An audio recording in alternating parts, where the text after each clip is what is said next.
আজকের রেসিপি মশলা দিয়ে মটন ভাজা। মশলা দিয়ে মটন ভাজা বনে রেডি। মটনকে ধুয়ে নিয়েছি, পেঁয়াজকে কাটে নিয়েছি। এরপর সরষের তেল গরম করে জিরা, গোটা গরম মশলা, তেজপাতা ফোড়ন দিয়ে পেঁয়াজ ভাজবো। পেঁয়াজ অর্ধেক ভাজা হয়ে গেছে। এরপর আদাকে ছেঁচে নিয়ে, রসুনকে ছেঁচে নিয়ে, কাঁচা লঙ্কাকে দু ভাগ করে কাটে নিয়ে দিয়ে আর সবগুলাকে ভাজে নিয়ে মিটটা দিয়ে পরিমাণ মতো নুন দিয়ে মিক্স করে ঢাকুন দিয়ে দিচ্ছি।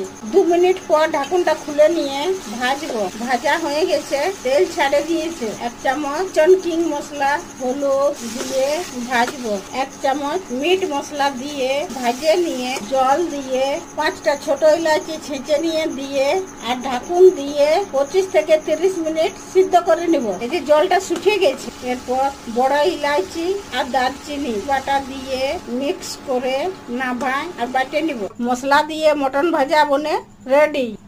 খেয়ে দেখছি, খেতে দারুণ হয়েছে।